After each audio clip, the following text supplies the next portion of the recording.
শুধু ভাত কাপড় দিলেই স্বামী হওয়া যায় না, আরেকটা জিনিস দিতে হয়, না হলে কিয়ামতের দিন স্বামীরা বিপদে পড়ে যায়। মনে রাখবেন, অনেকে মনে করে শুধু স্ত্রীকে ভাত কাপড় দিচ্ছি আর আমি স্বামী হয়ে গিয়েছি, যাচ্ছে তাই আচরণ করব, যেমনে চালাতে মন চায় অমনে চালাবো।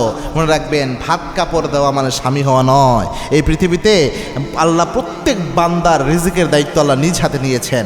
আপনি আপনার স্ত্রীর ভাত কাপড় না দিলে এমন না যে সে না খেয়ে মরে যেত, ব্যাপারটি এমন না।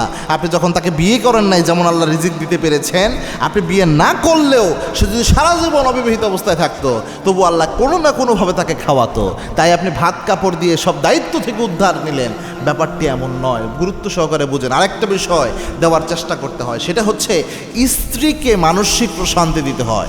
আপনি শুধু নিজে স্ত্রী থেকে মানসিক প্রশান্তি নেবেন, এটার নাম স্বামী হওয়া নয়, এটার নাম ইসলাম নয়, এটার নাম এই স্বামী স্ত্রীর সম্পর্ক নয়।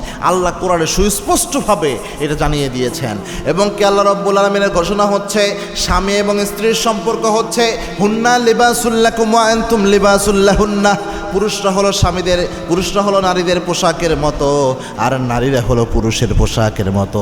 আরেক আয়াতে আল্লাহ রাব্বুল আলামিন জানিয়েছেন, লিতাসকুনু ইলাইহা। এই সম্পর্ককে আল্লাহ এই জন্যই সৃষ্টি করেছেন যেন স্বামী স্ত্রী থেকে প্রশান্তি পায়, স্ত্রী স্বামী থেকে প্রশান্তি পায়। স্বামী যেন স্ত্রী থেকে প্রশান্তি নিতে পারে, আবার স্ত্রী যেন স্বামী থেকে প্রশান্তি নিতে পারে। এটা একটা মানসিক তৃপ্তির জায়গা।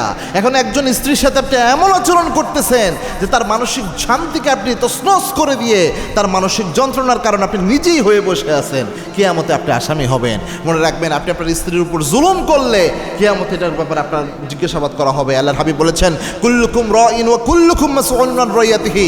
তোমরা প্রত্যেকে একজন দায়িত্বশীল। একজন স্বামীকে আল্লাহ জিজ্ঞেস করবেন স্ত্রীর কি কি হক সে আদায় করেছে। শুধু ভাত কাপড় দিল, কিন্তু মানসিক যে যত্ন নেওয়া, তার খোঁজ খবর রাখা, তাকে সম্মান দেওয়া, রেসপেক্ট রাখা তার প্রতি, এই জিনিসটা তার জন্য থাকলো না। তার প্রতি যে একটা ইমোশন থাকবে, এটা থাকলো না। তার কেয়ার নেয়া, এটা থাকলো না। এই হকগুলো যদি না দেওয়া হয়, তাহলে অবশ্যই স্বামী কিয়ামতে আসামি হয়ে যাবে।